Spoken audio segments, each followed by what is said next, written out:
મારું નામ મિલનભાઈ શુક્લ છે અને આજ રોજ અમે કલેક્ટર કચેરી ખાતે જે યુજીસી નો વર્તમાન સમયમાં જે કાયદો સરકાર લાવી રહી છે એના વિરોધ કરવા માટેથી અથવા તો એ કાયદાની સમીક્ષા થાય અને એમાં જે અમુક એવી વાતો છે એને દૂર કરવામાં આવે એટલે અમે આજે કલેક્ટર સાહેબને આવેદનપત્ર દેવા માટે આવ્યા છીએ।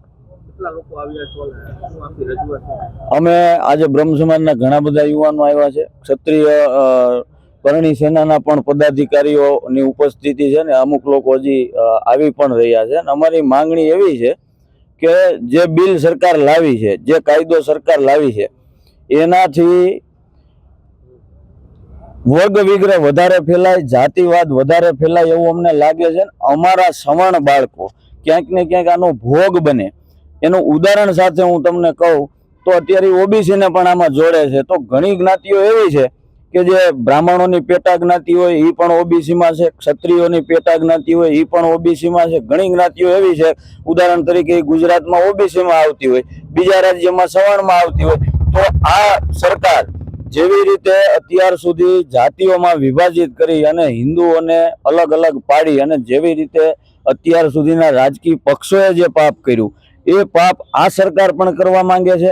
અમને સમજાતું નથી કે ફક્ત ને ફક્ત સવર્ણોને આની કમિટીમાં ન રાખવા અથવા તો ફક્ત સવર્ણોને તે આમાંથી બાકાત રાખવા એ શું દર્શાવે છે? આપ બધા જાણો છો કે જેએનયુ જેવી યુનિવર્સિટીમાં દિલ્હીની બ્રાહ્મણ બનિયા ભારત છોડોના નારા લાગતા હોય, તિલક તલવાર તરાજુ ઇનકો જૂતે મારો ચાર। હવે આ લોકો શોષિત છે, કેવી રીતે આ લોકો શોષિત ગણાય?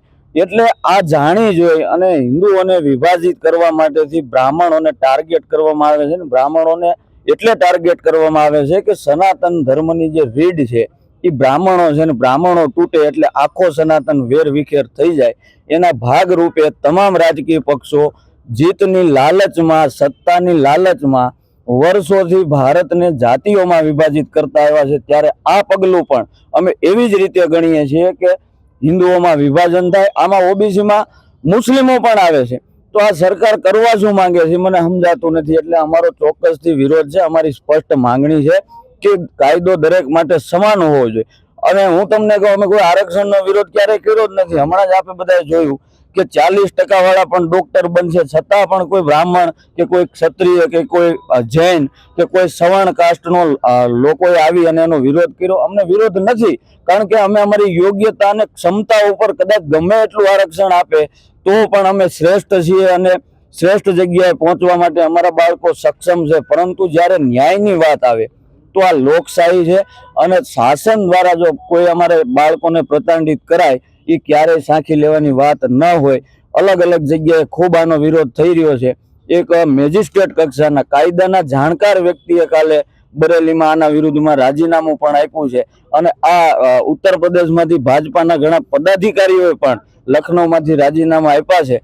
ત્યારે સવર્ણ સાંસદો, સવર્ણ ધારાસભ્યોને પણ આ વિડીયોથી અને આપની ચેનલથી હું અપીલ કરું છું અને સાથે સાથે તમામ વર્ગના 18 વર્ગના, કારણ કે ઓબીસી કોઈ જાતિ નથી, ફરીથી હું રિપીટ કરું છું, ઓબીસી કોઈ જાતિ નથી, એ ફક્ત એવો સમૂહ છે કે જે જ્ઞાતિનો નેતા બળવાન હતો એને રાજકીય લાભ અપાવવા માટેથી એને ઓબીસીમાં સમાવેશ કરવામાં આવ્યો છે। તો એમને પણ હું અપીલ કરું છું કે આ બધાય સાથે મળી અને આવા કાળા કાયદાનો વિરોધ કરવો જોઈએ।